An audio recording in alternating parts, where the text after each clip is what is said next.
District ye Wakiseera mu ebifo 9 ebikiikirirwa mu Parliament era ng'abantu 97 be basunsuddwa mu nteekateeka eyabadde y'ennaku 2 okubivuganyaako.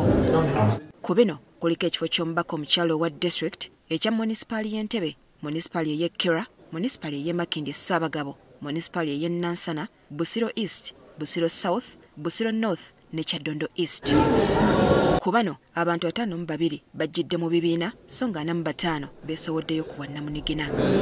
Ekifo kya Kyaddondo East kye kisinga okuvuganyizibwako nga kino kiriko abantu 15, ekya Busiro East kiriko abantu 13, Nansana, Busiro North ne Busiro South biriko abantu 11 buli kimu so nga ekya munisipaali ey'Entebbe kiriko abantu 10, ekya munisipaali ey'e Kira ne Makindye Ssaabagabo biriko abantu 9 buli kimu so nga abantu 8 be bavuddeyo okuvuganya ku ky'omubaka omukyalo wa District ye Wakiso. Twagobye omuntu yenna awadde balina mu busonga butonotono tuwadde ne ttiimu yaffe ya verification ng'ebayambako ne babitereeza ne tubanominatinga ne bayitawo bulungi. Kati akakiiko kateekateeka kusisinkana abaasunsuddwa okukkaanya ku ngeri gye bagenda okutambuzaamu kampeyini zaabwe awatali kukoonagana. Buli omu ajje ne kampeyini puroguraamu ye tugenda kuzitunuulamu tulabe nti mu constituency n'atabeeramu obukuubagano tubeere nga ono omu bw'anaaba agenze mu one parish another one goes to another parish. Okusinziira ku nteekateeka y'ebyokulonda abavuganya ku bubaka bwa Parliament baakutandika kakuyege ng'ennaku z'omwezi 10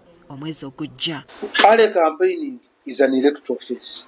Ekiseera kino kye tulimu oyo wenna eyavudde ku nomination center ali duly nominated tokyali wekka. You are no longer an individual. You are under the monitoring of the Electoral Commission. Nga vaayo omuntu n'obukakafu n'abutuusa ku kakiiko nti ono bamulangiridde yeesimbyewo naye yatandise kunoonya akalulu ate nga tumunaba kutusimbula tutambule. Akakiiko kalina obusobozi bw'okubonereza.